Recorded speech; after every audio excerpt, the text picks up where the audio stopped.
Good morning, everyone.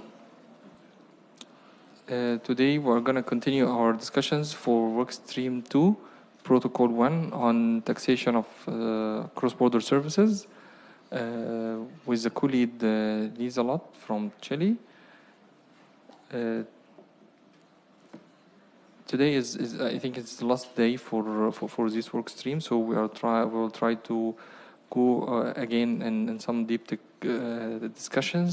discussions, so we can conclude about what is the next step in the road to Nairobi, and what is to collect all the information needed to work on the solution, whether it's to Nairobi or February session in New York again. I will stop here, and I'm gonna hand over to Lisa Lott, the co-lead. Today we have a presentation and some questions, so it's over to you, Lisa. Thank you, Chair, and good morning to everyone, and thank you for all the comments and input that you provided us with yesterday. It was very helpful. It was a very helpful discussion. I agree with some comments that I've heard that it's a little bit unstructured, but we do want you to hear from you, even if it's unstructured. So don't feel inhibited if you don't feel that it's structured. Please give us your input anyway. We're looking forward to, and we need that input, even if it's unstructured. So we have picked up with the Secretariat some issues that we've heard and that we thought could sort of lead us on and make use of today's time to further our work, as the Chair said, for the next steps. So we have on the slide, as you see, one of the issues that we heard was the protocol to be self-executing or subject to a fast-track process to be implemented, to implement changes quickly. Yeah. So we thought that this is an aspect of the protocol that we could have a good discussion on and hear a little bit more of what your views are on that. So it's also up on the slide. We heard protocol could provide options. The options, or they could be rates or not rates. So it would be interesting to hear from you on these issues. There are, as you know, a BEPS MLI out there, and that will, that is an experience that some have. Some a good experience, some not a good experience, but it's an experience from all of us, I suppose. So we can draw on that conclusions. We also have a fast-track instrument that was elaborated and presented to ECOSOC from the UN Tax Expert Committee, which is also a product. It's a product from the UN. So that could also be considered, of course, as a type of agreement that could be used. So with that, Chair, I would like to open the floor and hear from you what approaches you think is best and to move forward now, specifically on the self-executing issue, our fast-track instrument.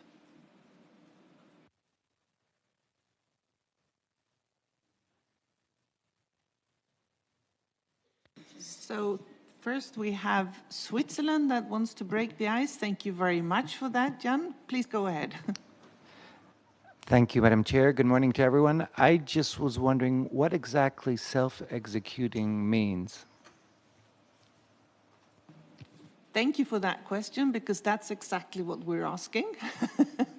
So what does exactly self-executing mean for you? It could mean different things, and that's exactly what we want to clarify. So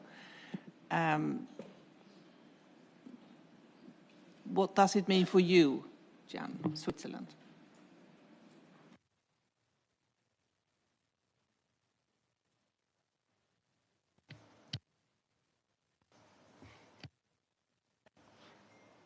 Sorry.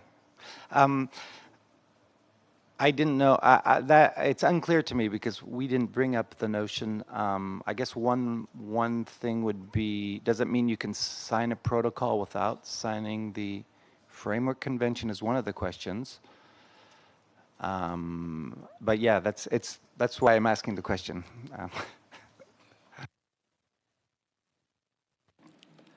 Okay.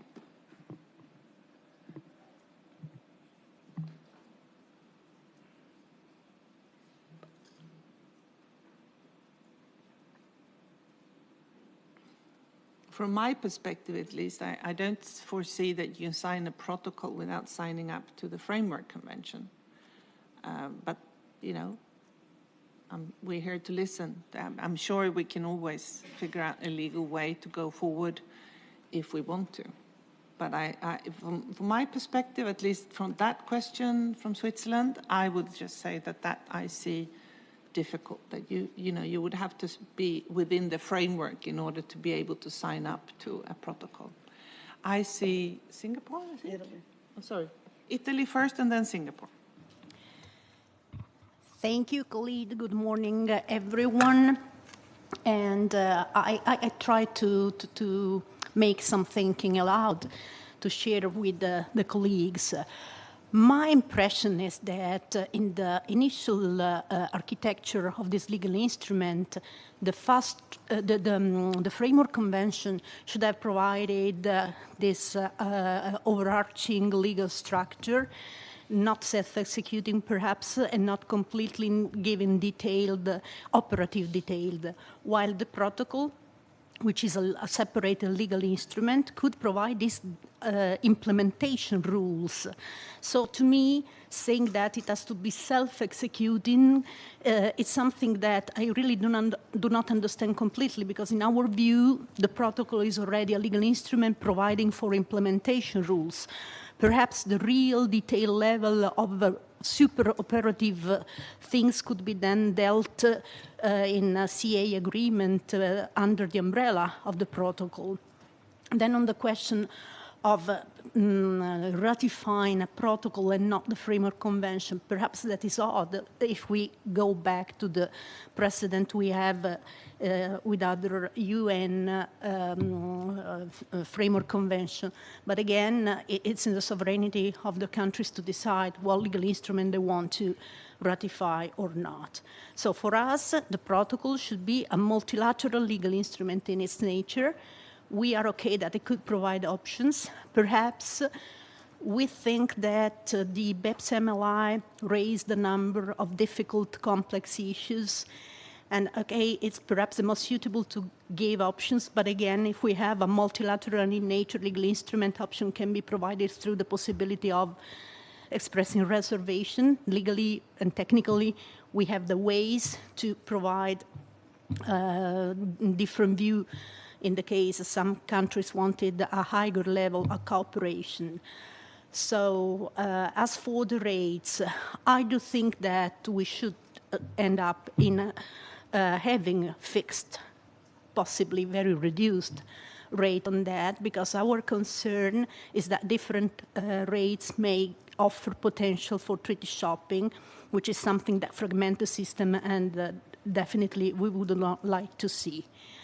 So perhaps these are our first initial thinking on this question, and I'm eager to hear from other people, other colleagues, to understand what self-executing means. For us, once it is ratified, it's already an implementation legal instrument of something that is overarching, like the Framework Convention. Thank you. Thank you for that intervention, Italy. I think that was very helpful. And I suppose one way of thinking of self-executing is that it has all the components to and does not need anything else. You know, of course, you're right, every country is sovereign to sign up, but as MLI, it needed something extra afterwards. If you have different rates, you have to decide on a different rate that you could do bilateral. But I agree with you. I think if I was sort of point of view is that treaty shopping, of course, is for me as well as for you apparently not a good solution. So one rate that you could think of would, in that sense, would be helpful. Thank you, Italy. I had Singapore. Please go ahead.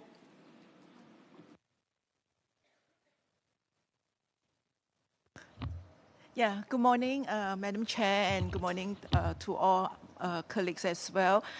I don't have an answer, but like John, I'm here to seek clarifications. To me, this is a very new concept. In fact, because I'm not legally trained, this is the first time I'm hearing about this concept of self-executing.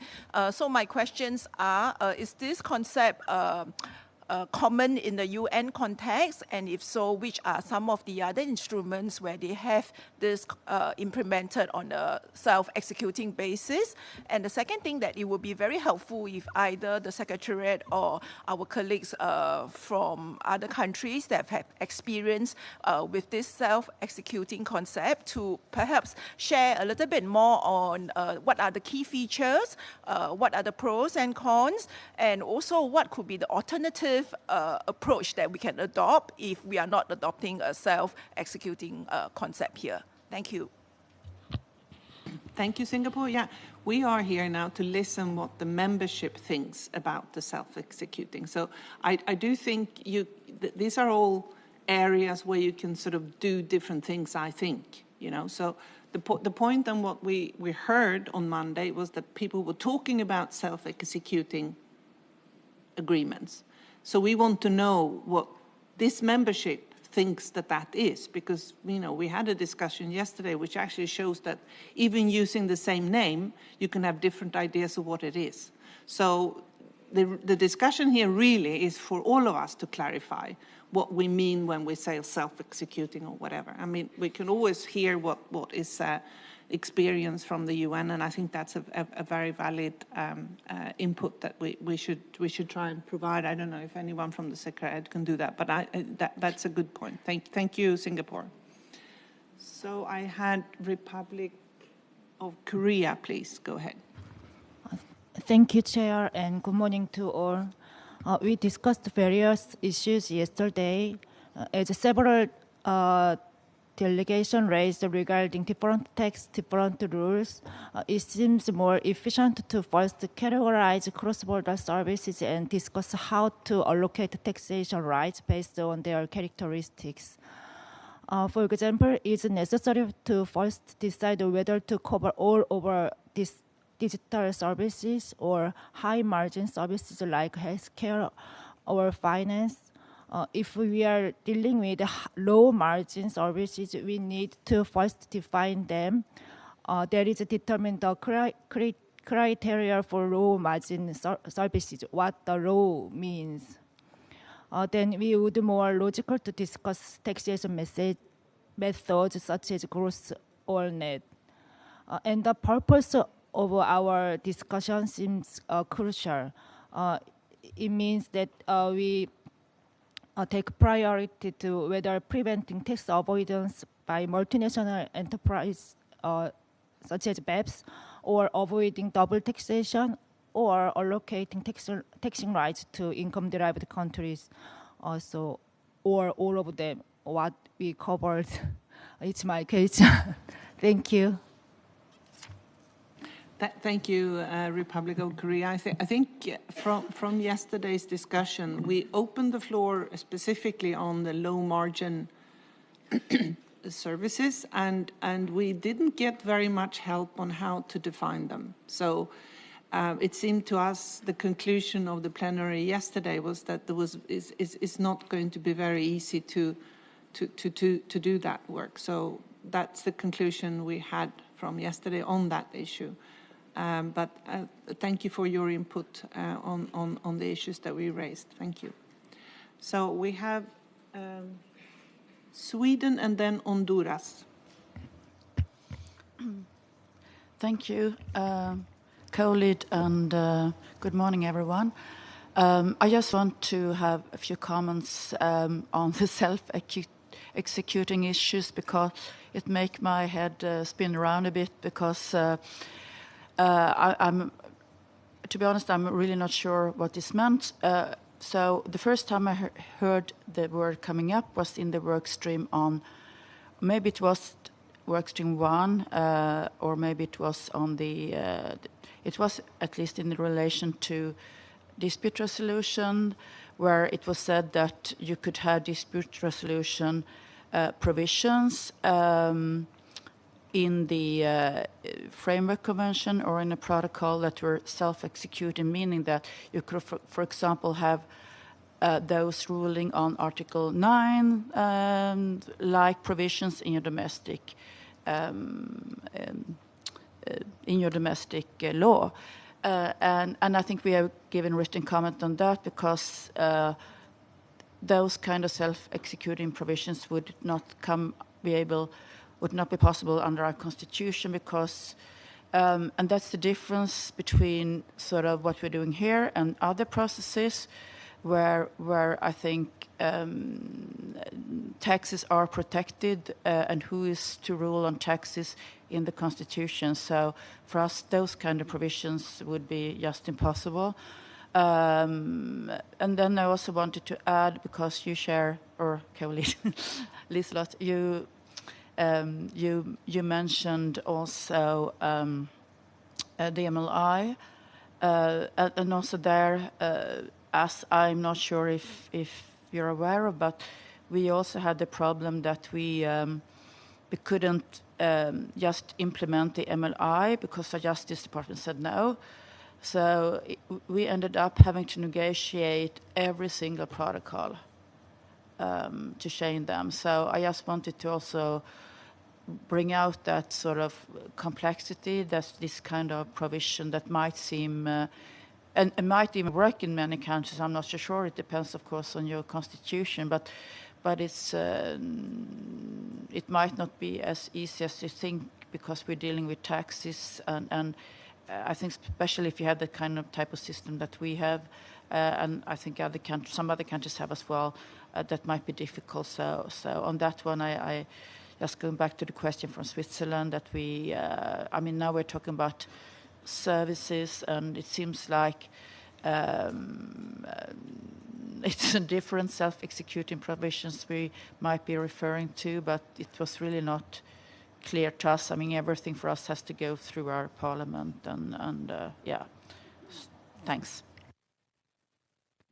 Thank you, Sweden. I think that's a very important input that we need to take into account when we draft this agreement. The constitutional issues because from what I understand, your problem with the MLI was the bilateral part of it. So you know that, no? Well, perhaps you can clarify that then. Thank you. Our Justice Department is saying that you can't have provision that aims at taxing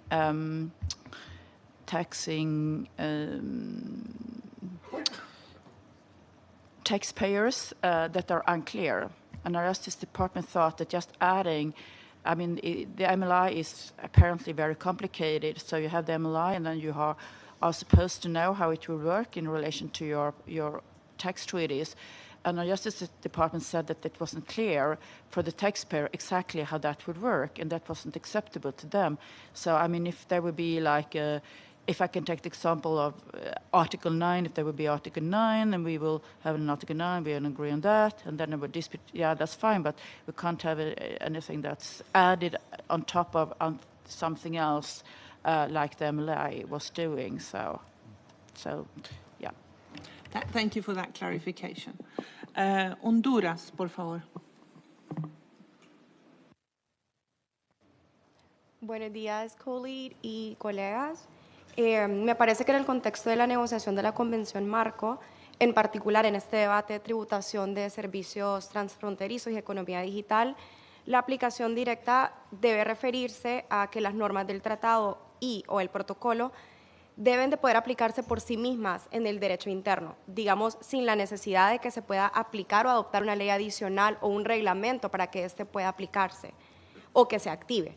En otras palabras, una vez que el Estado ratifica la Convención y el protocolo, estas disposiciones deben tener una fuerza vinculante y pueden ser invocadas ya sea por la Administración Tributaria o bien por el contribuyente directamente. Creo que también es importante subrayar que consideramos que la Convención debe de ser construida como un instrumento general, un instrumento paraguas, es decir, que determina las normas de carácter general de toda la discusión. Y cada uno de los protocolos deben contener normas de aplicación bien detalladas sobre cada tema elegido. Creo que el protocolo no solo tiene que ser detallado, pero también tiene que brindar opciones. Estas opciones deben ser consensuadas por todos los miembros que estamos acá representados y deben poder ser negociadas en cada uno de los instrumentos bilaterales por cada uno de los países. Ese sería nuestro aporte en el tema de la aplicación directa. Gracias. Muchas gracias, Honduras. Ghana and then the United Arab Emirates. So Ghana, please go ahead. Good morning and thank you, Lisa. On item 1, the self-executing, I would hazard a guess on my part, in the sense that my understanding was that the protocol will obtain everything that you need to implement it in it, so that there won't be any need to do anything else. I mean, aside of, should I say, getting ratification where there's a need for ratification. On the fast-track process to implement changes quickly, the idea here is that quite a number of people have bilateral treaties which may need some amendment when it comes to implementation. So the issue was to have some multilateral instrument which would sort of, instead of, what's the word for it, renegotiating your treaties, basically would be a one-off item that you can use to make whatever changes you need to make, so that if I have 100 treaties, I don't have to go around renegotiating 100 treaties. For those of us who have very few, might not have a problem, but some have quite a number of them. So I believe that is the idea over there. The second part on whether the protocol should provide options. And I'm happy that this room is filled with over 100 people who understand taxation. And when it comes to services, basically from our discussions, we can categorize them into, should I say, about 3 or 4. We have those services which are internal, which already our domestic laws deal with. We have those provided by non-residents, which we still have laws, domestic laws that deal with them. Then we have those which, and okay, let me expand on the second one a bit before I go on. So the non-resident provides some services, which when we looked at the diagrams yesterday, there is a payment that goes out, or there's a payment that goes out, and so you take it that is sourced from your country, or whatever definition you want to use, whether it's the significant economic presence or whatever form you want to use for it. There's that one. Then there's the third one where no payment goes out. And so for each of these 2 others, there is the need to have options for each of them, such that there will need to be some nexus rules which will determine, I think one of the underlying factors for this protocol is the allocation of taxing rights. Who gets to tax what, or who gets what portion of the tax on the revenue. And I think it's something we should always have at the back of our minds. And so if it's a source payment where the payment is being derived from your country, it's easier to impose a withholding tax.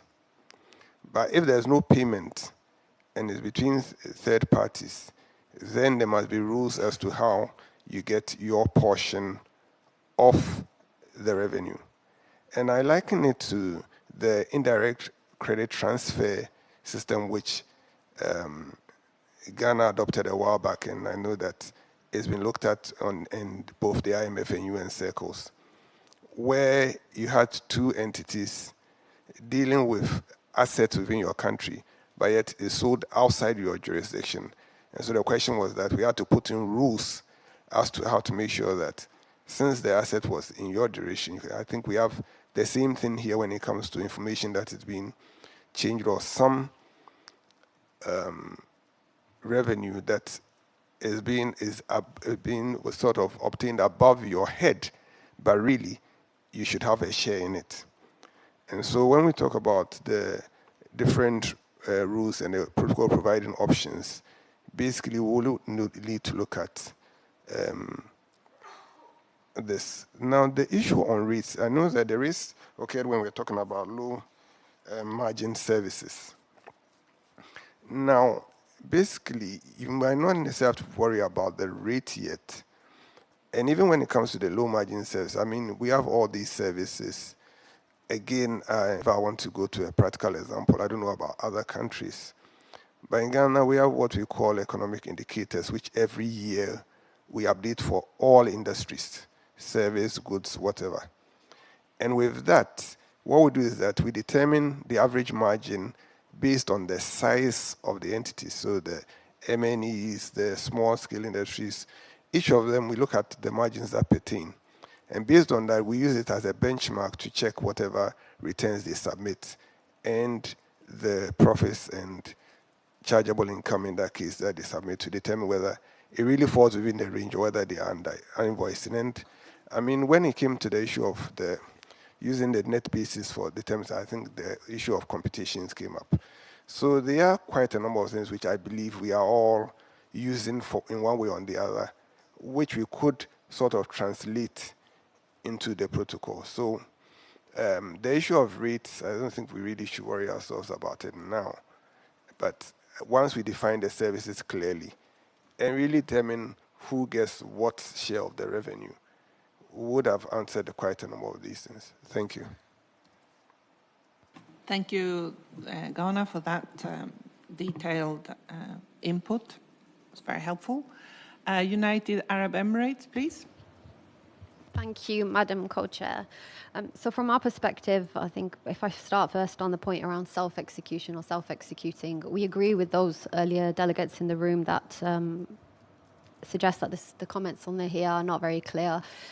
From our perspective, if you can self-execute something and bring it into your legislation, then we see that no different than changing your domestic law, which obviously every country has a sovereign right to do so. It also seems to be going against the spirit and the principles of this convention, which is obviously unilateral actions alone will not achieve the objectives of this convention.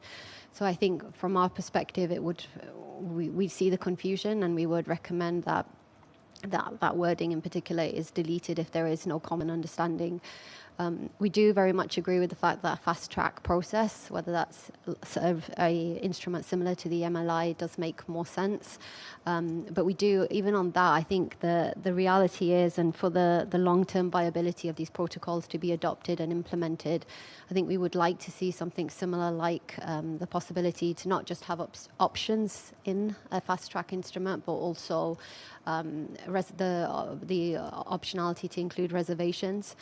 And I say that because I think what we'll find in reality is that some countries may find they agree with 90% of what's in the protocol, but are unable to sign if they are unable to make their reservation on, let's say, 10% of either a certain definition or a certain rate. I think, again, in terms of how this works and is administered in practice, it would be quite sensible to include options around including reservations as well. Thank you. Thank you very much for that. I have France and then Austria. Please go ahead, France.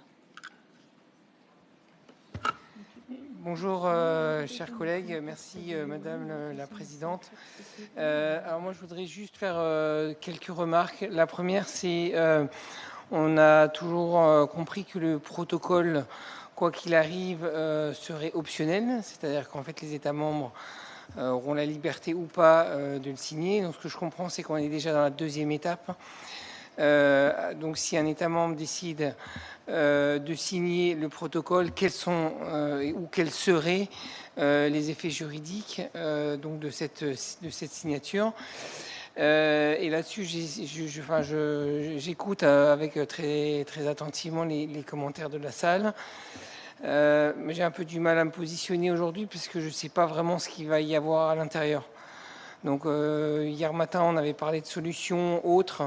On va dire que l'article, ou que certains articles du modèle de convention de l'ONU, pour lequel une notion de self-executing n'aurait pas forcément de sens. Notamment, j'avais parlé de la taxe numérique française. Et si on faisait un modèle de législation, à ce moment-là, ça ne pourrait pas être self-executing, puisque c'est un modèle et à ce moment-là, chacun doit adopter ou pas adopter, hein, en fonction de son choix, mais modifier son cadre juridique interne. C'est pour ça que j'ai un peu du mal à essayer d'approximer qu'est-ce que ça voudrait dire, comme ça, théoriquement, sans vraiment savoir ce sur quoi on discute ou ce sur quoi on va se mettre d'accord, tout en reconnaissant que bien évidemment c'est fondamental, parce qu'en fonction des hiérarchies, des normes et des traditions juridiques de chaque État, il va falloir regarder ça de près pour s'assurer que c'est faisable ou pas pour la majorité des États membres. Merci. Thank you very much, France, for clarifying some of the points there on the structure of our agreements. Could I ask Patricia, Secretary, to make some input, please? Thank you, co-lead. So the reason we wanted to discuss this today is that I have to say I'm a very simple person. And I started the week by thinking that when I heard people say on Monday that they wanted the protocol to be self-executing, that was sort of consistent with my vision. We would have, and I think the chair will confirm that I've been saying once the members agree on the scope and approach of the protocol, the drafting is pretty simple. And I've been saying that for months. And obviously I'm wrong. I was wrong. Which has been, because I sort of thought there would be maybe a provision on, for example, digital services with a rate, another provision on sort of residual services. I think if you look at the work plan, that's what the work plan for Workstream 2 sort of envisions. There will be a general drafting of a general provision and then specialized services. And that would set out, as somebody said, everything that you need. So you sign it, you ratify it, and then it's effective, and it would potentially modify existing conventions. And what we've heard over the last couple of days is that it is not that simple. You want options, you want the potential for reservations, you want maybe different rates for different services, which makes in my view, it makes it harder for everything to be contained in that protocol, because it suggests there may be bilateral, and yesterday we heard there should be nothing in the protocol about rates. And that suggests that all the rates have to be negotiated bilaterally. And that is a very different vision. And so as we think about how to do this, technically, we need to understand what you want. Do you want, are you going to try to solve the problem for, sort of universally, which is what Italy said earlier, because if there are different rates, you may end up with a fragmented system. Or do you want individually bilaterally negotiating rates? And the protocol effectively also becomes a framework for those bilateral deals. And those are two different things. And yeah, and the chair is saying maybe you have a threshold for the rates. And so we just need to as we're thinking about how to do this, we just have to have some idea of what you are all thinking, because I suspect all of you came in with your own ideas this week of what this protocol was going to look like, and my guess is that very few of them conform to what I thought. So that's what we're trying to get that idea so that we can change our thinking and go down the right route.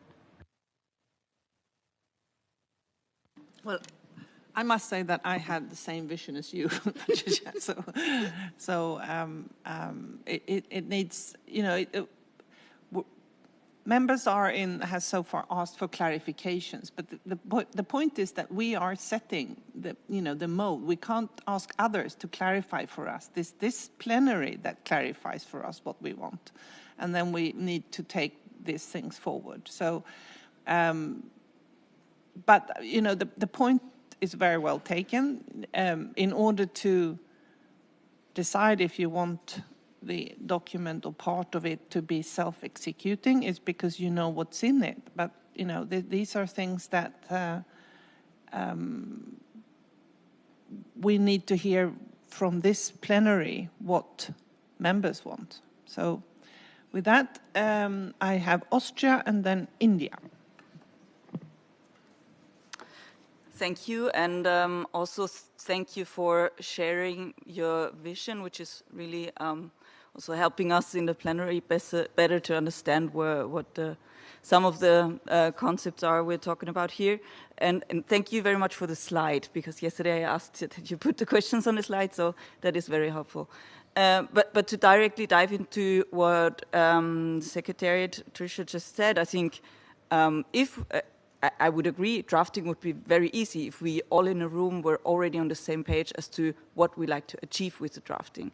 Then if we all agreed that we would like to have an amendment of the taxation of services in all of our treaties among ourselves to a rate of 3%, and we all knew that this was the solution, then I would completely agree. I think it's easy to draft. But I think we're not there yet, and that was shown during the discussion yesterday. I think that we're still in the understanding each other phase as to what the concrete problems are, what the different concerns of different countries are. And therefore, I think it is also what Franz said, it will very much depend on how to draft, it depends on what the solutions will look like, on how to draft the protocol. Like I said, if we come up with a treaty solution, I think we can look at examples like the BEPS MLI, where existing treaties were renegotiated, could be self-executing in the sense that if you sign a protocol, you ratify it under your, in your parliament, then it changes the treaty.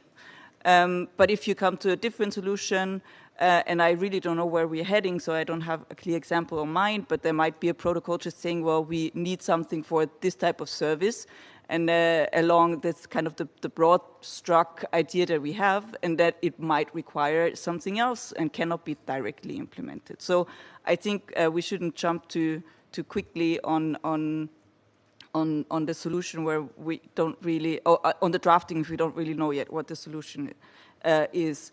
And but one other point that I wanted to make was a little bit more general, because I think it's extremely important that you put these questions out here, because I think for me it's also, I welcome the discussion around the nature of the protocols, the legal nature, because I think all of us, most of us in the room are tax treaty experts, and none of us have ever negotiated a framework convention and protocols. And so I think the more technical understanding of these concepts would also help in the work streams work going forward. And I think the Secretary General report from 2 years ago was already kind of alluding to, and I think that's also what Italy mentioned. So the framework would be like more the overarching instrument. The protocols would be containing more detailed commitments or more detailed rules. And I think in this context, it will also be important to see how those interact, also how protocols potentially interact with each other. If you can sign and have reservations, like the UAE just said, if you can, this question that you also raised, can we sign a protocol without the framework convention, which I always found a bit strange, but maybe there is UN precedent out there where we have such type of multilateral arrangements where it is possible. But I think that's all questions that would be helpful, I think, to look at other instruments to dive into these legal questions that are extremely important also to pave the way to the drafting. Thank you. Thank you, Austria. I have India, and then I have the chair, Egypt. Thank you, Chair, and a very good morning to all. On the issue of self-executing, we would like to submit, if by self-executing it is meant that protocol can operate independently and be self-sustaining without the involvement of the Framework Convention, we do not consider this may be a preferred choice, because it's important that it aligns with the broader principles and objectives of the FC, which is essential to ensure overall coherence and consistency. If, however, self-executing is intended to mean that the protocol contains all the necessary components for its implementation, as it was suggested by the co-lead, we believe this may be partially achievable. Nevertheless, the protocol should retain sufficient flexibility, avoiding an overly restrictive framework, and provide options that accommodate sovereign choices while allowing for the enactment of necessary domestic legislation. And we also take the view that from a legal perspective, it would be preferable for such a protocol not to enter into force automatically upon finalization. Instead, it should remain subject to ratification by the respective jurisdictions in accordance with their constitutional and legislative processes, as required under domestic law. And from our national experience, we can scarcely find any instance of implementing any international agreement without first undergoing the process of ratification and complying with our internal domestic procedures. Thank you. Thank you very much, India. Chair, please. Thank you. Actually, my intervention here will be very short because our colleague from Australia almost said what I was going to say. So that means I agree with her. And here I'm expressing my personal point of view, because as a chair, I'm not representing Egypt. Actually, Egypt's chair is empty, and we'll try to find someone to come to this chair. So starting from Nairobi, but actually maybe since the beginning, I had a different point of view that the drafting and doing this work, it will not be easy. And maybe I'm going to remind Patricia with the conversations that went between us about this. But the good thing that I can see that, and that's what I'm hearing since last week, the experience we're getting is include a lot of learning lessons that we get from the work that has been done from other forums, that we acknowledge the work, and it was a good work, and I think we learned from this, from the lessons we get there. So I think this process, it will be a little bit easier because we learned a lot through all what we went through within the last 10-15 years, and usually it's the part of the current status assessment or gap analysis, whatever we name it, it's not the hardest part, but like it's not the easiest part in any exercise, in any process. Usually it's one of the big parts and hard as well. That's why I think, as Astoria was saying, like we are paving the way to us by understanding, and this conversation and having understanding for what we are suffering from and what we are and how it should be, or most probably can be solved. This is the biggest part that we need to do. Then the solution after that can come, not easily, but it can come, and I think the drafting after that will be much easier. So that's it. Thank you. Thank you very much, Chair. I have Saudi Arabia and then Kenya. Please go ahead, Saudi Arabia. Thank you, Chair. Like maybe most of the delegation were a bit confused about what self-executing means. Are we really prejudging the optionality of the protocols? Because we are approaching this process knowing that or understanding that protocols are optionals. And even if you ratify the framework conventions, protocol is a separate matter that you can ratify at different time, at the same time, whether you want, you don't. It's up to each jurisdiction to decide that. So what does that mean? It's not clear, because you know in each jurisdiction we maybe after we finish the negotiation, we will go to our maybe a cabinet of ministers asking for authority to sign. And then once the authority is there, we sign. And then we go and ask for ratification. And ratification has its own process. So what does self-executing means? Are we going to include certain provision in the framework convention saying that as soon as you ratify the framework convention, the protocols automatically get ends as soon as they are approved by the INC? I mean, there are really too many serious questions here that need to be considered for us to be able to really deliberate on the matter. And also, if we are going to talk about the rates, as stated maybe in the question, I think it's a bit early to talk about rates. I think we are in the process of sorting out the business models or the issues that in the current tax systems, and then doing maybe impact assessment, as some of the colleagues mentioned yesterday, and then maybe a rate will come later, and then we can look at having a different rate on one rate, noting that what other members have said about the issue of arbitrage, because as soon as you have multiple rates, businesses might get engaged in that. So I think those maybe the first point is the one that is critical to be clarified, and the rest, it might be premature to discuss it now. Thank you so much. Thank you, Saudi Arabia. Just let me understand.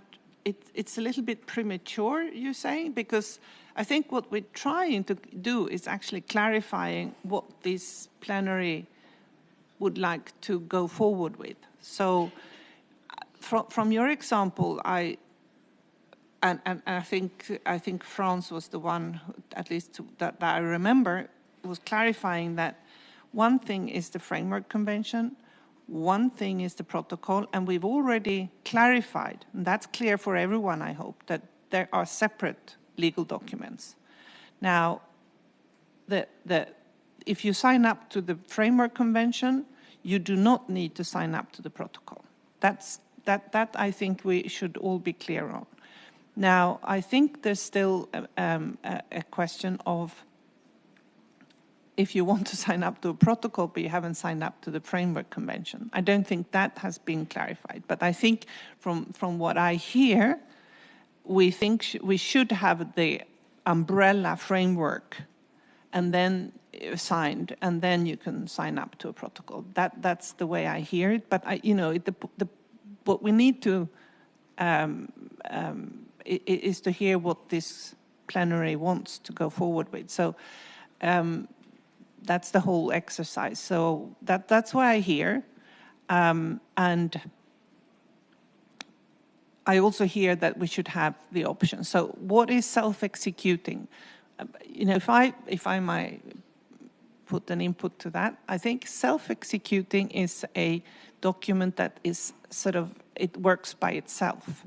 But it's also up to the Constitution. I mean, from each country, and we heard Sweden's problems with MLI. When we sign up to an international agreement in Chile, that document is self-executing when it's passed and being ratified by our Congress. But I do know that there are other countries who are not self-executing international agreements, they need to incorporate it in its domestic law in some form or other. It's not self-executing. It doesn't become law immediately in the domestic law. And I think with that clarification, perhaps that's a little bit easier to carry on the discussion. I don't want, if you want to come back, Saudi Arabia, please go ahead. Yeah, but just to clarify, when I am saying it's premature, I'm talking about the rates, discussing the tax rates, not what we are discussing now. What we're discussing definitely is important to discuss. But now a reflection on that, is that really a question of international agreement, or it's a question about the domestic law of each state? Because if a state requires that there are specific procedures that need to be taken even after ratification, can we really change that in what we are doing here? I don't think we can. Thank you. Yeah, I agree with you. We can't do that. I'm just trying to help the discussion in the sense that, you know, we talk about different self-executing things, agreements, and one of them is domestic issues on it, like the constitution of each country. I hope I haven't confused anyone, but let's go forward with Kenya and Senegal after Kenya. Please go ahead, Kenya. Thank you, Chair. And thank you for the clarification that has come from the Secretariat regarding the questions on the board.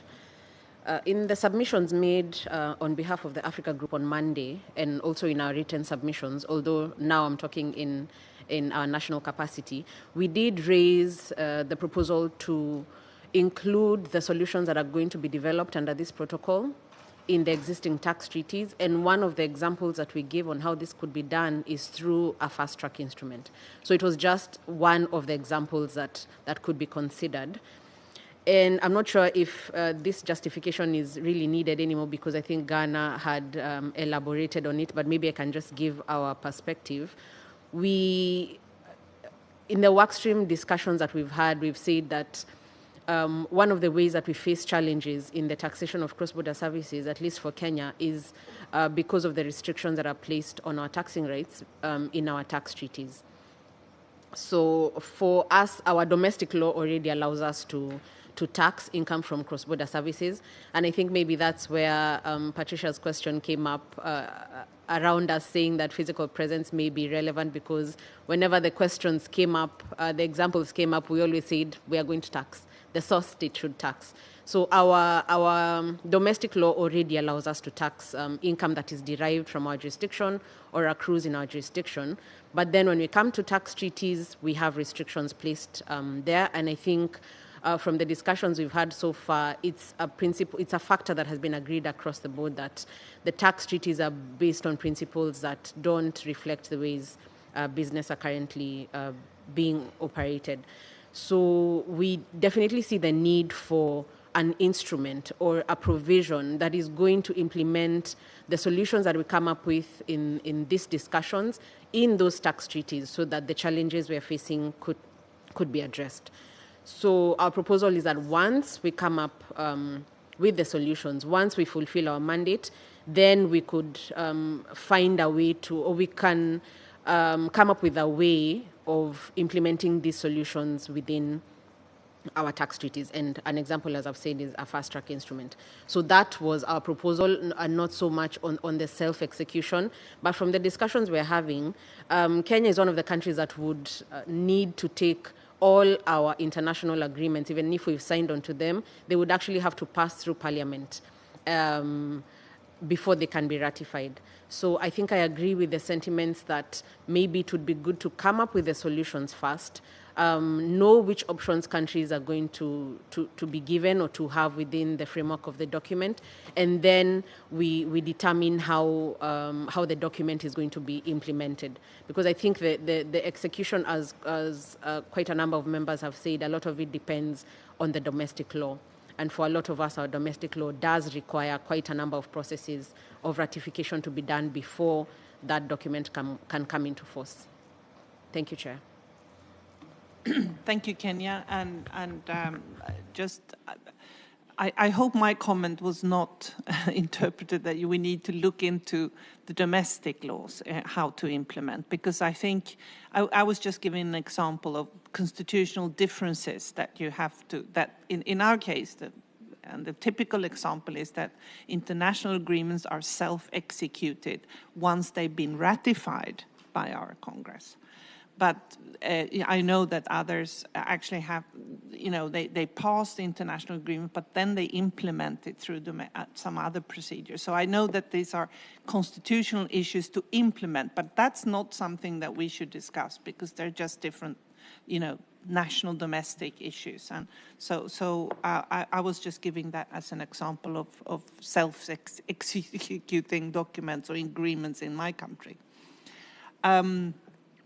So I will now give the floor to Senegal. Please go ahead, Senegal, s'il vous plaît. Merci, Madame la Présidente. Bonjour, chers collègues. Je vais commencer par là où vous avez arrêté. Et je pense que par rapport à l'exécution directe, ce point devrait être laissé à l'appréciation des États qui vont discuter en fonction de leur législation propre.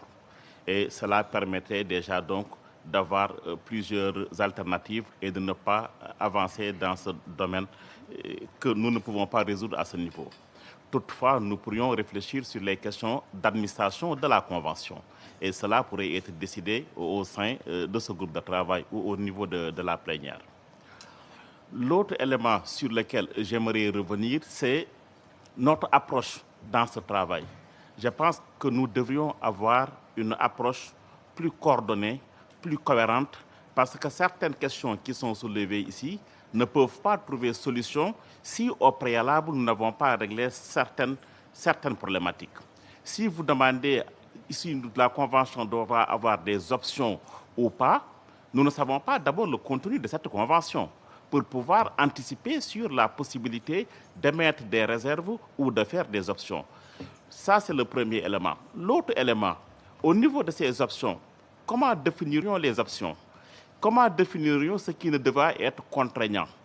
Parce qu'il ne faudrait pas oublier qu'il y a aussi un lien entre la Convention et le protocole. Certains engagements ou certains principes de haut niveau qui seraient présents dans le protocole, dans la Convention plutôt, devraient aussi se refléter dans les protocoles. Et si vraiment ces engagements de haut niveau que nous n'avons pas encore définis, ou si ces principes de haut niveau sont reflétés dans le protocole, ces deux éléments devraient avoir un caractère contraignant et ne pourraient pas faire l'objet d'options. Donc je pense qu'il y a certains éléments sur lesquels nous devrions d'abord travailler, les stabiliser pour pouvoir anticiper sur cela. Par rapport au taux, c'est le même cas par rapport au taux. Nous ne connaissons pas les modalités d'imposition. Si nous ne connaissons pas les modalités d'imposition, si nous ne connaissons pas le champ qui serait dans notre étude, comment allions-nous définir un taux à cet instant? Tout dépendra, parce que c'est le même cas, c'est la même problématique que nous avons hier, en disant que nous avions des services à faible marge. Cela dépendra des approches. Si vous avez une approche nette, on n'aurait pas besoin de ces exclusions, parce que cette problématique de marge serait déjà réglée. Donc, dernier point, par rapport à l'instrument qui devrait fonctionner comme étant, par exemple, le MLI. Si nous sommes dans une perspective d'instrument accéléré qui permettrait de corriger les défaillances qui seraient considérées comme, notamment, par exemple, l'allocation des droits d'imposition. Donc, si on a un instrument accéléré qui permettait de corriger les conventions antérieures qui, effectivement, lèsent certains États, en ce moment-là, nous serons pour cette option. Nous serons pour ce choix. Je vous remercie, Madame la Présidente. Merci beaucoup. I have now Belgium and then Jamaica. Please go ahead, Belgium. Thank you very much, Ms. Chair. We would like to align ourselves with the comments previously made by the distinguished delegates of the UAE, France, Austria, India, and Senegal. We don't think we can already conclude on how the protocol will operate without having the text, and we believe flexibility will be key, and thus optionality and the possibility to make reservations if it is chosen as to go forward in the treaty perspective or that way. Ratification by each member state remains important, since it is clear that the framework convention, but also the protocols, need to respect the principle of sovereignty of the member states. And I agree with you that these are separate documents, the framework convention and the protocols, but as I've looked into other protocols that are related to conventions or framework conventions at the UN, the first article of a protocol is exactly what is the relation with the framework convention or the convention. So that still has to be discussed more in depth, I think, between us, how we will see it, because it can be a supplement also on the interpretation. It will be interpreted together. They will apply to the protocol. The provisions of the convention will apply to the protocol unless otherwise provided. I mean, those things we haven't really discussed, like how this article will look like.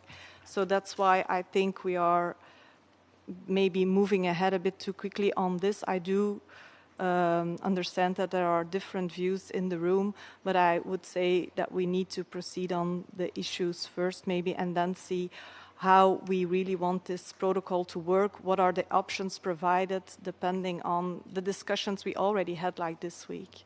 Thank you. Thank you very much, Belgium. So please go ahead, Jamaica. Thank you, Chair. We're aligned, Chair, with comments that were made from others regarding whether or not we're in a position now to determine what the format of the instrument should be. I don't know that we're there yet. My reflections on the discussions yesterday point to differences in terms of what should actually be in scope of the protocol. And I don't think that we can settle the issue of what the format should be until we determine what the scope of the matters that the protocol should actually cover. And so in that regard, Chair, we're not in a position to speak to what the format of the instrument should be. Thank you, Chair. Thank you very much, Jamaica. Canada, please. Merci, Madame la Présidente. Tout d'abord, je suis assez d'accord que c'est difficile de se prononcer, de prendre position sur ces questions-là sans savoir quelle approche on met de l'avant. Cela dit, je pense qu'il y a quand même une certaine utilité à réfléchir à ces questions et à quelles sont les options qui se présentent. Je crois que ça va être utile pour informer la discussion des approches. Et par rapport à ça, la nature de mon intervention serait peut-être plus de contribuer à la question qu'à la réponse. Pour ce qui est de la question des options qui pourraient être couvertes dans le protocole, je crois qu'une sous-question à ça serait est-ce que ce serait aussi une option pour les pays de déterminer avec quel pays l'approche va s'appliquer, ou est-ce qu'à l'inverse, les signataires du protocole les dispositions du protocole s'appliqueraient à l'ensemble des pays qui seraient signataires au protocole? Je pense que ça pourrait être une option aussi qui serait à discuter. Et en lien avec cette option-là, un autre aspect de la flexibilité possible, ça pourrait être en termes des interactions particulières qui pourraient exister entre le protocole et les instruments qui existent déjà, incluant les conventions bilatérales ou les conventions multilatérales. Je crois que c'est deux autres aspects qui seraient importants de réfléchir et de prendre position à l'avenir. Merci. Thank you very much for that input, Canada. So I have Côte d'Ivoire, s'il vous plaît.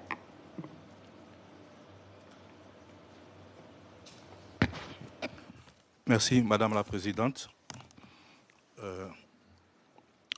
Je m'associe, je suis tout à fait d'accord avec l'intervention de certaines délégations précédentes qui ont indiqué qu'il pourrait être prématuré de faire des choix sur certaines questions à ce stade, tant que nous n'avons pas une idée claire du contenu du protocole. Par contre, nous avons quand même un avis sur certaines de ces questions. la question de l'auto-exécution du protocole ou de sa portée, à notre avis, ramène à celle de la nature même du protocole. Et pour cela, voilà, moi je me réfère au paragraphe 14 du mandat qui indique, qui nous donne des éléments sur la nature du protocole. Ce que nous avions compris, c'est que le protocole, c'est un acte additionnel. Un acte additionnel, donc, qui est additionnel à la convention cadre, la convention comportant certains engagements, certains principes. Et les deux protocoles vont intervenir pour expliciter, pour développer certains aspects de cette convention. Donc c'est un acte additionnel, de sorte que pour nous, ça n'aurait pas tellement de sens d'avoir la possibilité d'adhérer au protocole sans avoir adhéré à la convention qui constitue, on va dire, l'acte mère qui comprend ces engagements. Donc pour nous, les protocoles ne sont qu'adossés à la convention, et notre expérience dans d'autres instances nous montre qu'en général, l'acte mère et ses protocoles ont la même valeur contraignante. Et le paragraphe 14 du mandat le dit clairement, les protocoles sont contraignants.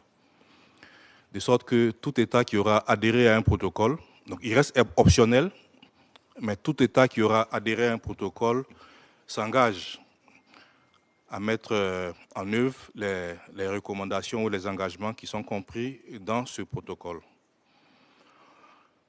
Nous pensons également que les protocoles doivent être rédigés de telle sorte qu'on n'ait pas systématiquement besoin de conclure d'autres actes bilatéraux pour leur mise en œuvre, parce que cela retarderait la mise en œuvre des engagements, des dispositions contenues dans ces protocoles, et ça pourrait avoir également pour effet d'aboutir à des résultats qui seront éloignés des dispositions du protocole. Alors concernant la question des taux, les discussions précédentes ont montré qu'il existe une pluralité de situations nationales et même une diversité de services, de telle sorte que nous pensons que ce n'est pas le rôle du protocole de définir un taux ou des taux. Voilà, cela devrait être laissé aux législations nationales. En tout état de cause, nous pensons que c'est une question qu'il faudra aborder de façon plus profonde lors de la rédaction des protocoles, et peut-être pas à ce stade de notre intervention. Et puis je vais terminer sur les mécanismes de mise en œuvre accélérée. Ce serait vraiment l'idéal, en fait. L'idéal que le protocole prévoit ou soit monté avec un mécanisme de mise en œuvre accélérée, justement pour éviter des résultats, en définitive, qui soient éloignés des objectifs.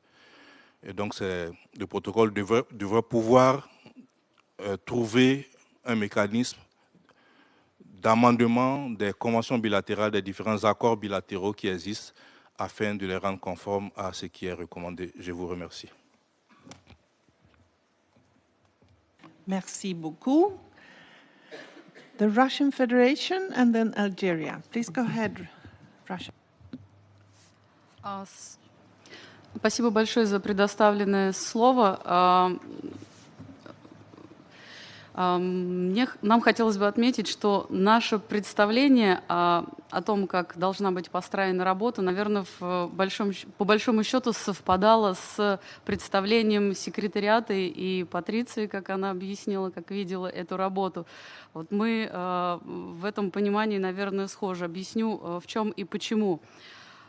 Если мы хотим решить вопросы, связанные с налогообложением доходов от трансграничных услуг, то в данном случае, наверное, нам никак не обойтись без того, чтобы заключить многостороннюю конвенцию. То есть данный вопрос не сможет быть решен только какими-то модельными правилами, установками или декларативными решениями, потому что вопрос налогообложения, он достаточно конкретный. При налогообложении мы должны определить и объект, и субъект налогообложения, налоговая база, налоговые ставки. Только тогда это будет работать, будет применяться. Поэтому наше понимание, что да, действительно, это должен в итоге получиться итоговый документ в качестве международной конвенции, который, естественно, потребует выполнения соответствующих внутригосударственных процедур, необходимых для вступления в силу, для ратификации, для принятия этого договора в качестве обязательного для каждого из государств.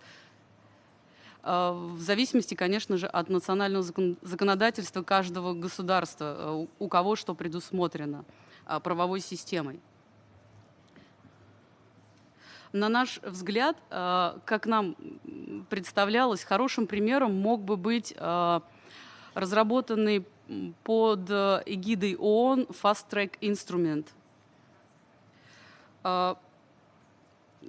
который нам мог бы позволить все идеи и предложения инкорпорировать в этот инструмент достаточно flexible, достаточно,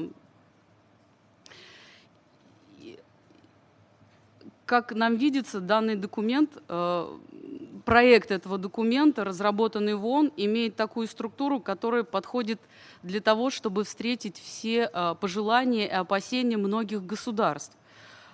Он, насколько я могу судить, он двухуровневый, или изначально он даже был трехуровневый документ, который содержит в себе как минимум две части. Общая часть, общие положения, в которых можно определить как раз вот и как мы будем распределять права на налогообложение между государствами в отношении налогообложения услуг от трансграничных услуг. Также можно определить и перечень услуг в общей части, которые будут покрывать данный инструмент или протокол, налоговую базу на основе валовой или же чистой. И эти подходы могут быть согласованы всеми государствами. Однако есть часть в этом документе, которая посвящена двустороннему взаимодействию. И на двусторонней основе уже могут быть определены как раз и ставки, о которых говорят многие государства, что это вопрос уже национального решения, суверенитета. Ну и, наверное, все-таки, если мы говорим о cross-border taxation, то в данном случае это не только вопрос национального, но как минимум двустороннего взаимодействия, определения ставки, поскольку есть все-таки пересечение границы, и две юрисдикции вовлечены в вопрос налогообложения. Поэтому вопросы, которые являются более чувствительными, sensitive для всех, они могут быть как раз и вынесены в ту часть, которая является двусторонней и может быть решена посредством переговоров на двусторонней основе государствами. Относительно вопроса о том, что некоторые государства выражают мнение, что данный инструмент может не помочь, поскольку у кого-то нет двухсторонних соглашений об избежании двойного налогообложения в отношениях. Тут, мне кажется, все зависит от нас. Структура этого документа позволяет нам его немного переработать, поскольку он может быть вот в этом вопросе быть самодостаточным. То есть он является как раз самостоятельной международной конвенцией. И подписывая его со всеми определенными элементами, которые будут достаточны для того, чтобы разделять налоговые права и осуществлять налогообложение, он может быть рассмотрен как сам по себе документ, регулирующий вопрос налогообложения именно cross-border services в отношении двух определенных государств, даже без наличия соглашения об избежании двойного налогообложения. Но этот вопрос требует, наверное, проработки детальной с юристами, с юридическими подразделениями, с тем, чтобы быть более, наверное, правильными в подходах. Но в данном случае Хотела бы еще отметить относительно опциональности. Ну, тут все зависит от нас. Наверное, в процессе разработки можно уделить внимание, и в зависимости от того, как мы будем разрабатывать и как пойдет работа, может быть, что-то будет опциональным, что-то не опциональным. Наверное, это все зависит от подходов государств. И в заключение хотелось бы отметить, что если есть какие-то другие идеи, более эффективные, простые для имплементации и решения вопроса с налогообложением трансграничных услуг, мы готовы присоединиться к работе и вместе работать над другими документами и, возможно, какими-то идеями. Спасибо большое. Spasiba, Russian Federation.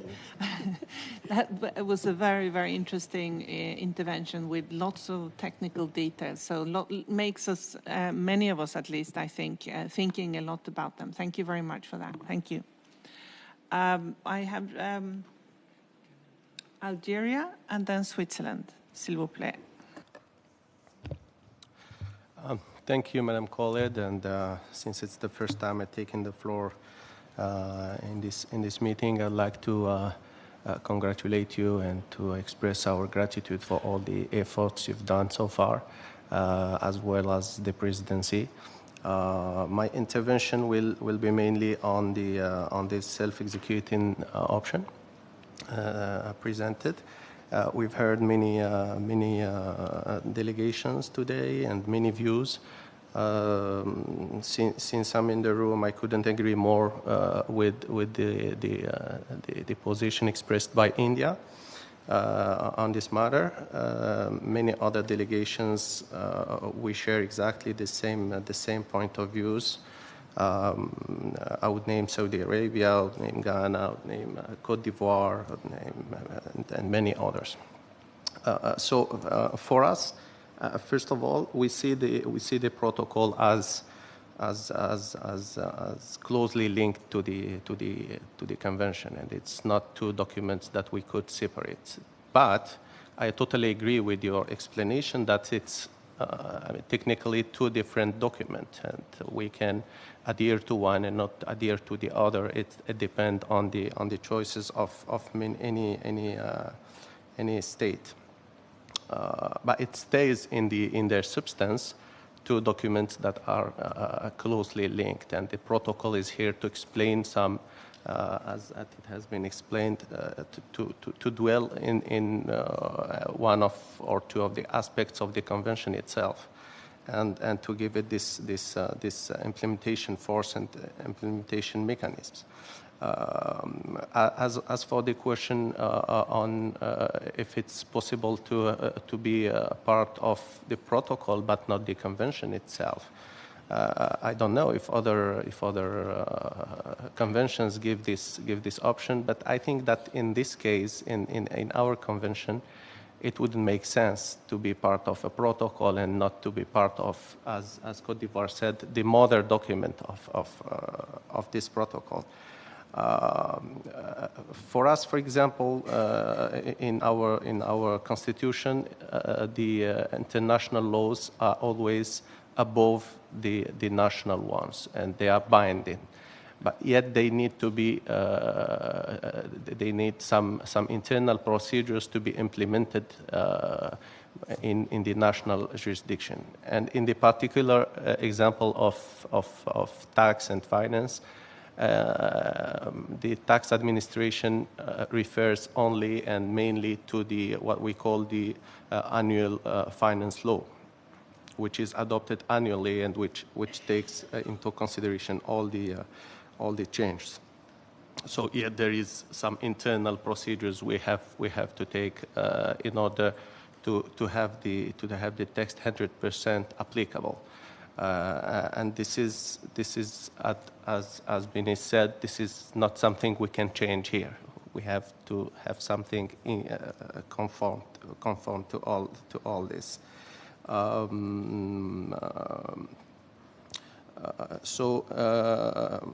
Yeah, India also developed the point that, of course, we would love to see the protocol as much binding as possible, but we also like to see that there is some flexibility in the implementation there, how each country according to its specificities, how it can adapt itself, especially the first period after the ratification and after taking the measures, how to be able to follow the whole international community in this. So this is mainly our view on this. We see that the protocol is closely linked and to the convention itself, and that for the self-execution option, it's also maybe it would be maybe easier to have this discussion after we have a bit clearer idea about what is in the protocol itself as well. So each and everyone could know exactly how quickly he can put these provisions into its national jurisdiction. Thank you very much. Thank you very much, Algeria. I think this has been a very, very, very useful and fruitful discussions, and thank you for all your input. Our chair has now requested that we take a coffee break because we need some caffeine, I think. So 10 minutes, we'll be back at 12, please. Do you think we'll finish?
Okay, let's get going.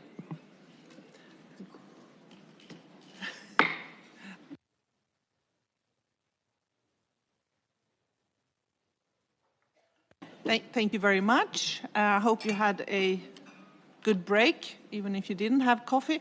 Just let you know that thermos has been on the podium for a while. We don't know who it is, so if anyone feels like they need a thermos or find their thermos, it's here. So, I will go back to the list then for carry on our conversations, and I have Switzerland and then Poland. Please go ahead, Switzerland. Thank you, Madam Co-Lead. It seems I would like to thank the previous delegates for a very interesting explanations, interventions, and exploring the different ways forward. In particular, the intervention from my distinguished colleague of the Russian Federation. I think that's the kind of reflections we'll need to do as we get more into the details on how we could design an instrument that works. Regarding my starting question, self-executing, it seems to me, after hearing people talk, that I can't imagine a text being self-executing without fixing the tax rate. If the tax rate is not fixed in the text itself, I don't see how we could say it's self-executing. Thank you, Switzerland, and I think I agree with that comment. Thank you. Poland and then Nigeria.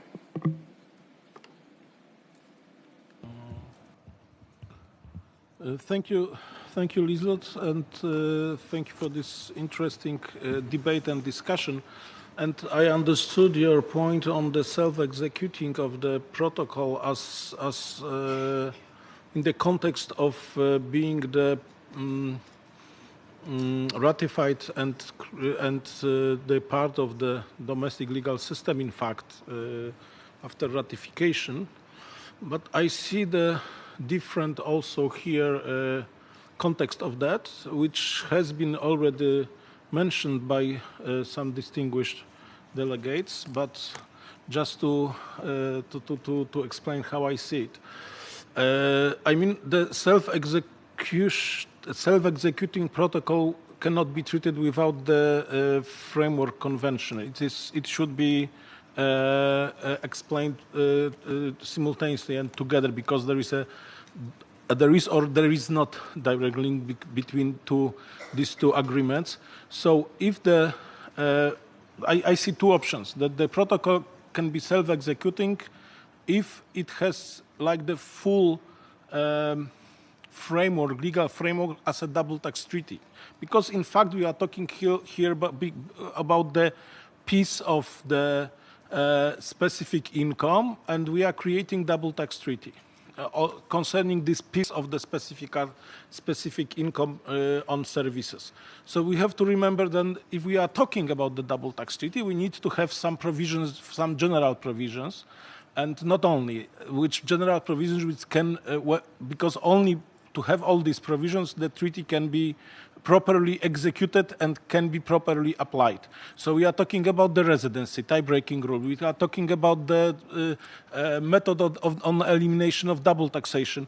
All these general issues which can be applied to any type of income can be regulated in the protocol or in the framework convention. And I think that it should be the main decision we should take, whether we have to have a framework convention as a framework also for some issues which can be applied to the specific protocols, like here in case of services. So whether we are talking about framework convention where we define the residence, define the tie-breaking rules for the residency, where we can set up the methods on elimination of double taxation, or we just doing the protocol which would be self-executing and which would cover all this stuff.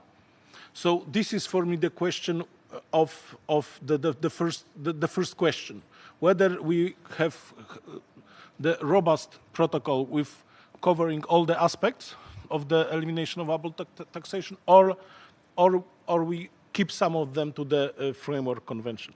And I understand that there is also the third option, which can be very interesting for us.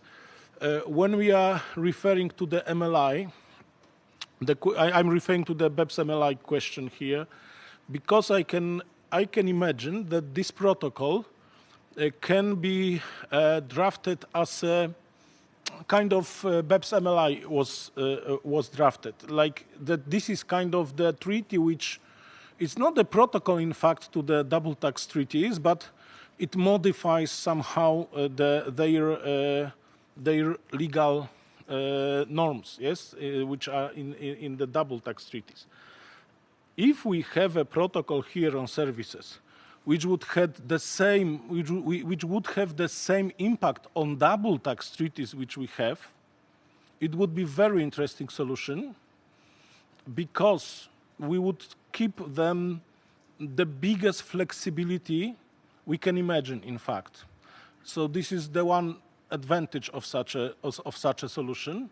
The flexibility I'm referring to the kind of bilateral possibility of bilateral solutions, and of course it will be kind of fast tracked, yes. Then because it would be one treaty which would have modified all the existing double tax treaties. So it could be really interesting solution if we create this protocol on the same way as BEPS MLI. Thank you very much. Thank you very much, Poland, for those comments. And I think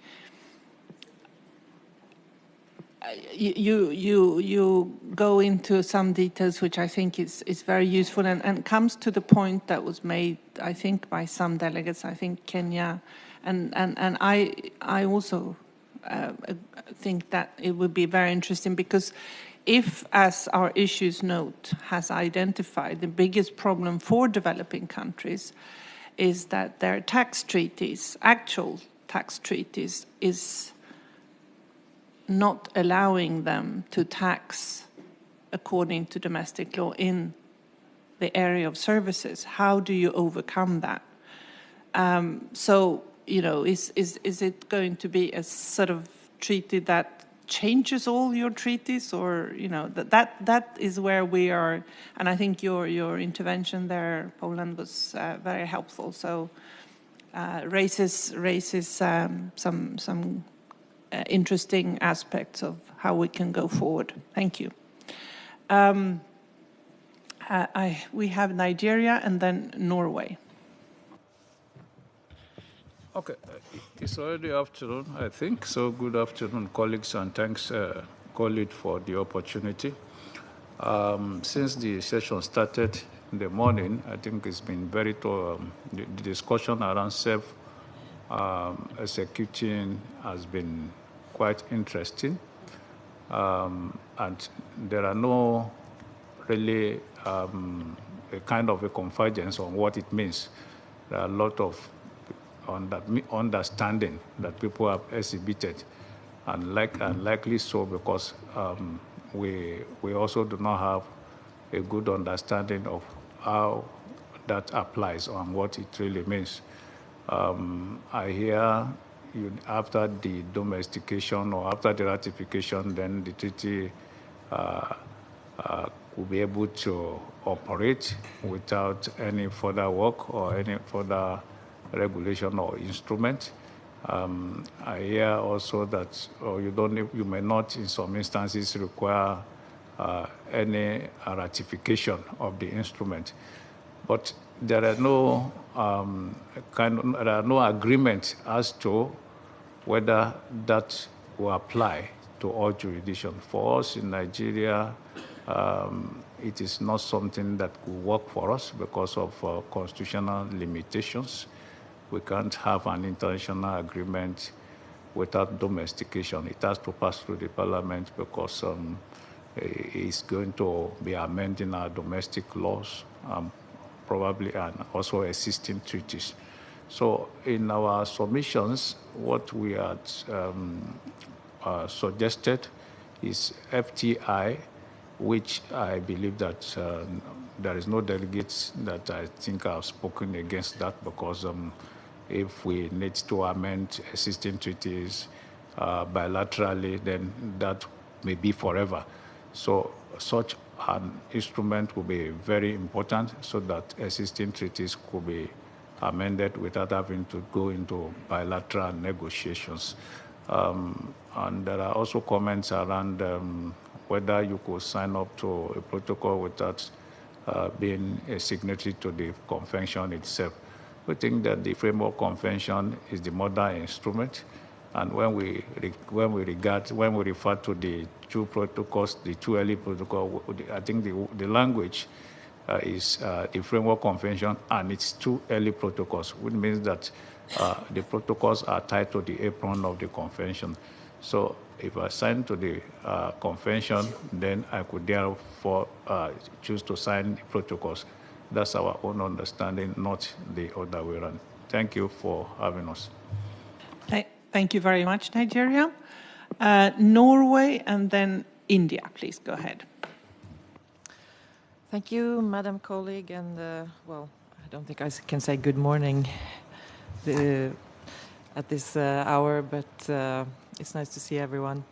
I think that to have this discussion and open this discussion about the issue of whether the protocol will be self-executing, it's very good that we start early. I would agree with those that had said that to some extent it depends on the content of the protocol itself, but whether or not you make it an issue of self-executing protocol or not, it's simply a label for important issues that we need to discuss in any case, and namely that's the interaction between the protocol and the Framework Convention, and also with existing bilateral treaties. So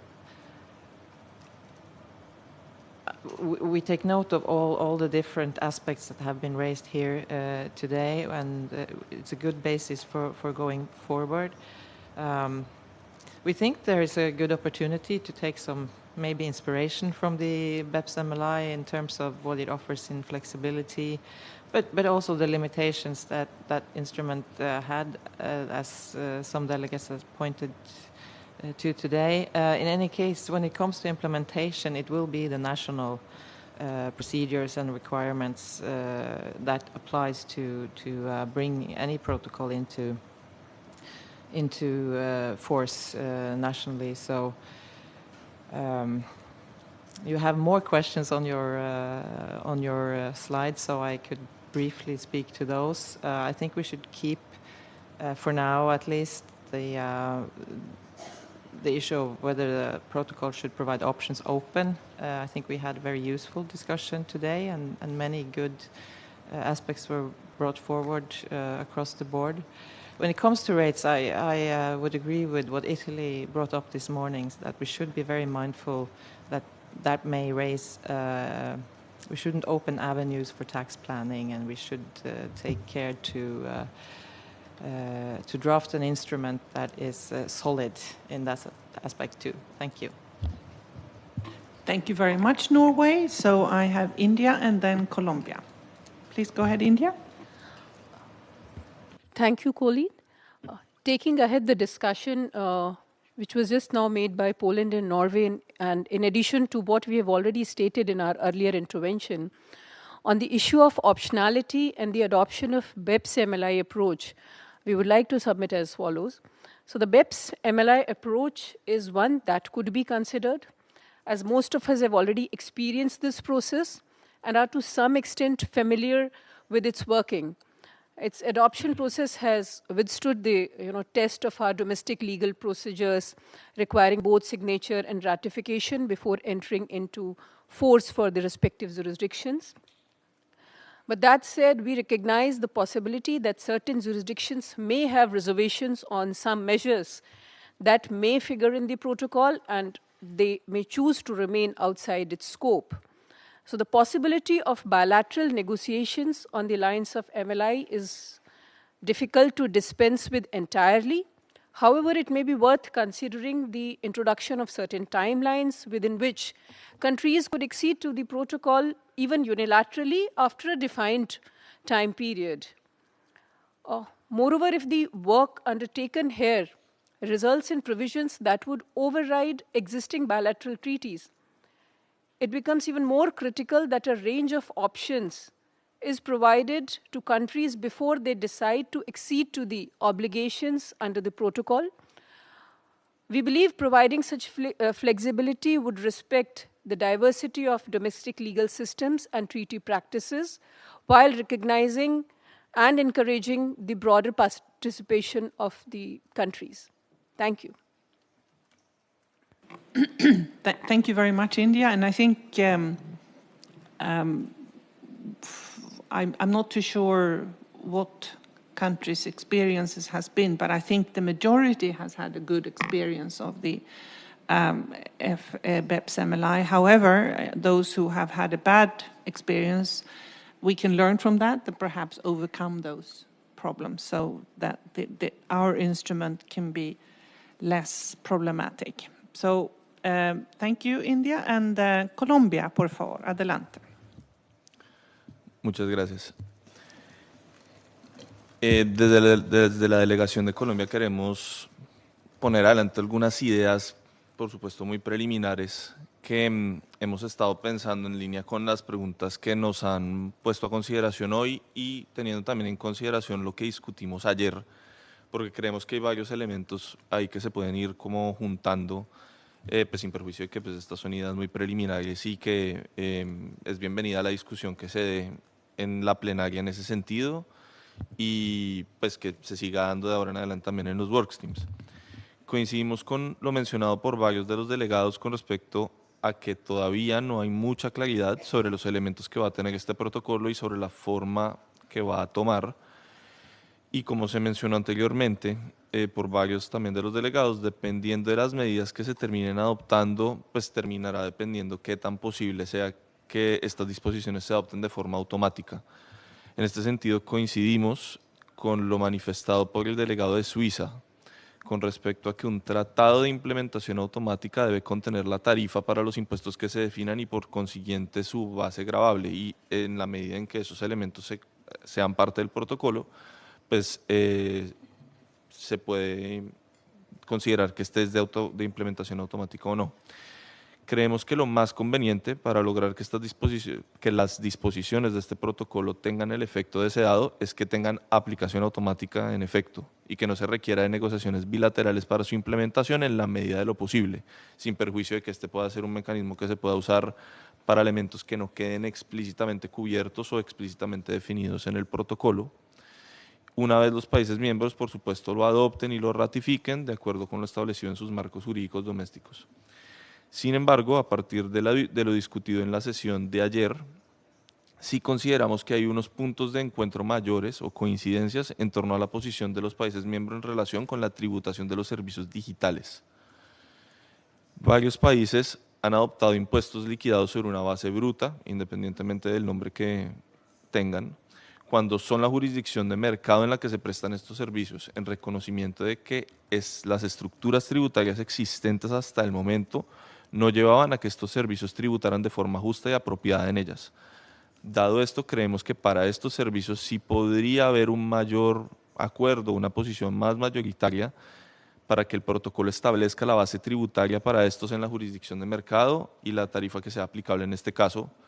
Yo me aventuraría a decir que en ese caso sería una base bruta y una tarifa pues plana, en ese caso. Dado que el protocolo para estos servicios contendría estos detalles, creemos que esta disposición sí podría ser de aplicación automática, al ser lo suficientemente detallada para poder ser implementada de forma inmediata después de la ratificación del protocolo por las partes. Esto es muy similar a la estructura que se usó para el BEPS MLI. Un avance en este sentido es coherente con el reconocimiento de la discusión que se tuvo en la sesión de ayer de que las disposiciones del protocolo deben diferenciar entre distintos tipos de servicios dadas sus características particulares y en este sentido creemos que los servicios digitales son una categoría amplia pero suficientemente distinta del resto de servicios que podría empezar a tener este tratamiento dentro de las disposiciones del protocolo. Y esto permitiría ir estableciendo puntos sobre el contenido y la estructura de este protocolo que permitan avanzar en su construcción. Muchas gracias. Muchas gracias, Colombia. I have Cameroon, s'il vous plaît. Merci, Madame la Présidente, de nous passer la parole.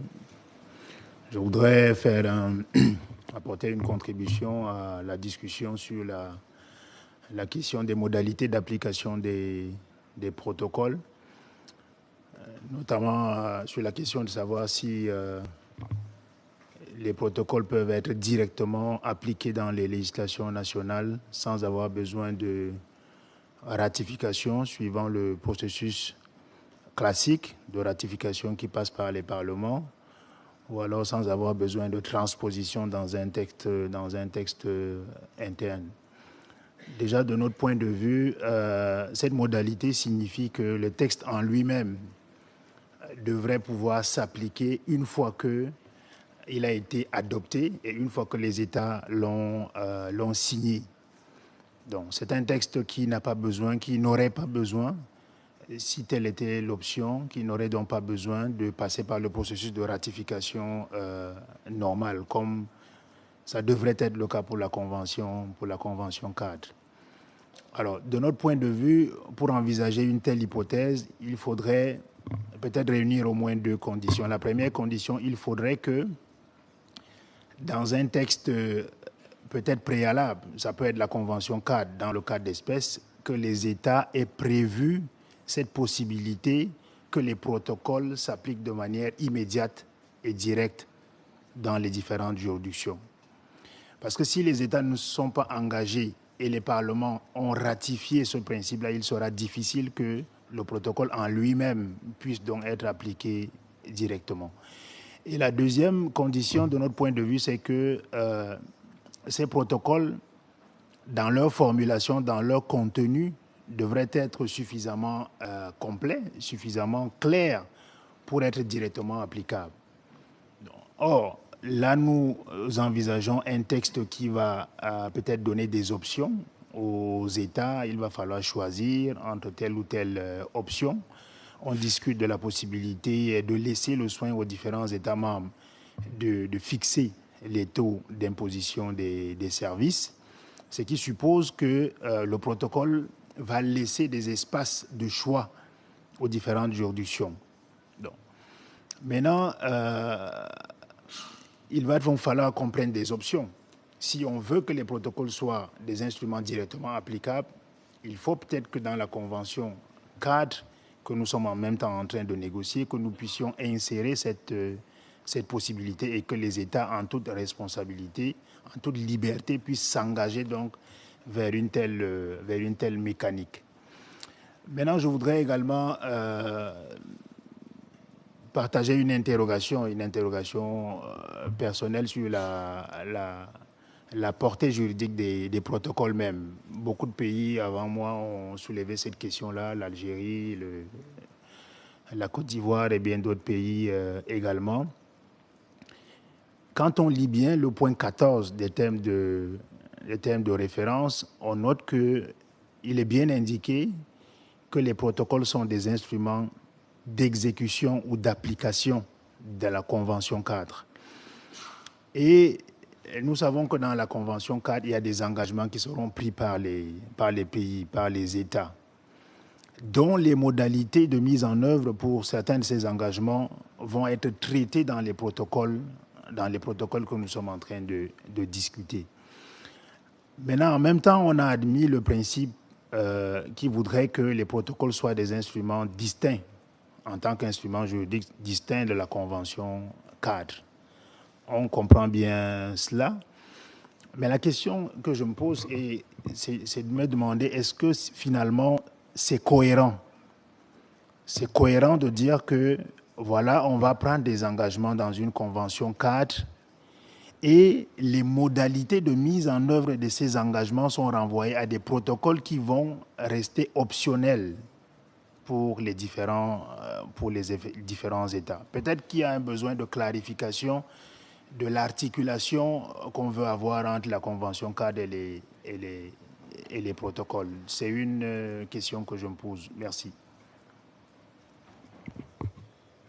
Merci beaucoup. Cameroun?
So first, thank you for the question.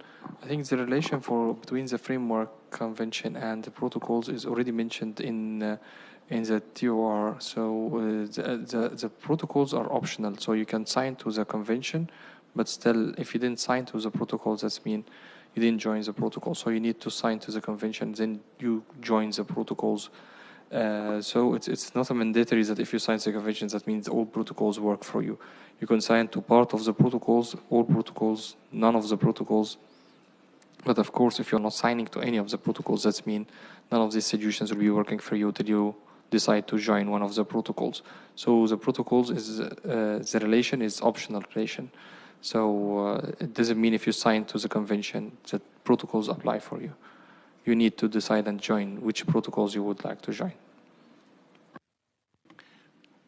Thank you. And I perhaps also a comment on what we've heard is that, we should have a freestanding protocol as much as possible. And I think Poland then raised the issue, what should be in the framework convention and what should be in the protocol. And to that, I would say that let's try and do as much as possible the protocol freestanding, so it works by itself, like Poland said, like a tax treaty by itself. And then we can look at what the framework convention can pick up from that, and then we can have a look. But I think at this stage, we should try and do as complete as possible protocol that works, as much as possible by itself. That would be my take on that. And then if we can eliminate things that will then be in the framework convention, that fair enough. But we should try and make something as complete as possible. I have Lesotho. Please go ahead. Thank you, Chair, and good afternoon. I'm still trying to come to terms as to what it would mean in practice if countries are to fix the rates in their own domestic law, and what would that mean in the context of fair allocation or sharing taxing rights? So that is something that perhaps we might need to be clarified. I'm looking at the possibility of options being in place, and my question would be, would a member state be able to sign up to all the options so that we are not left empty-handed because of choosing just one option. Is that a good presumption that I could be free to sign sign up to all the options that are there in the protocol? Thank you, Chair. Thank you, Lesotho. I think from the issues note and from what we've heard in discussions that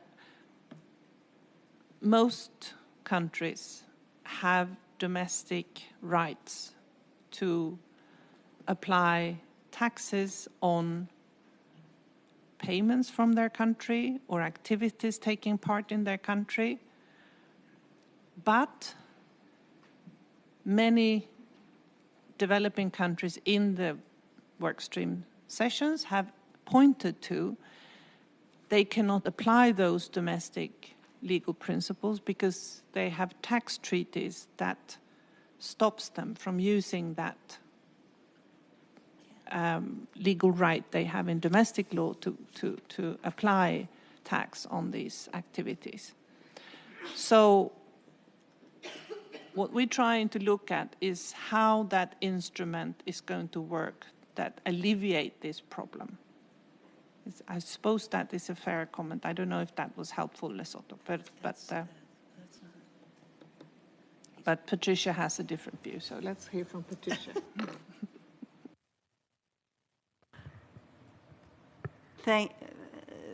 Thank you, co-lead. Now, maybe a question to Lesotho. I mean, what I heard you saying is, if we leave too much to domestic law, right? We heard somebody say earlier, well, the rates are determined under domestic law, not in this agreement. If we leave too much to domestic law, how will that affect the commitment to fair allocation of rights? Because then there's no fundamental agreement. That's what I heard. But I could have been reading into it what you were saying. So yes, if you could clarify, that would be helpful.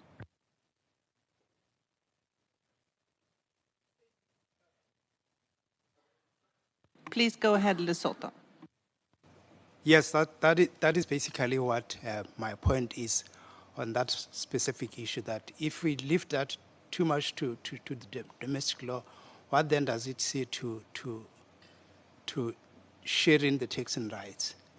But on the issue of options, my question is, if say one particular state decides to tax on a net basis, and we take tax on a cross basis,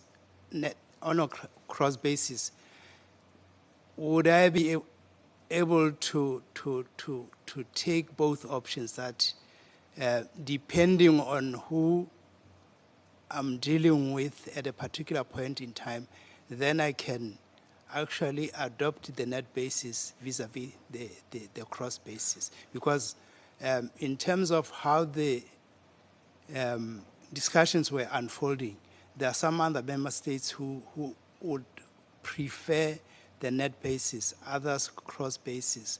So I see those possibilities coming out in the protocol itself. So my question would then be, as Lesotho, would I be able to adopt either of or both of them, actually? Thank you. I think that is clear. Thank you very much for sort of a practical application of the question, which I think was very helpful. So we understand what you're aiming at, and I think it will be, up to the next steps to see how we negotiate and make sure that we have something that basically works. I don't know if we can live with both options, but we'll have to see. I don't know if anyone has any comment on that for more than me, but I think it's part of where we have to, the next steps of this. But it's a good point that you raise it, so we can have that in mind when we think about the options. Thank you for that.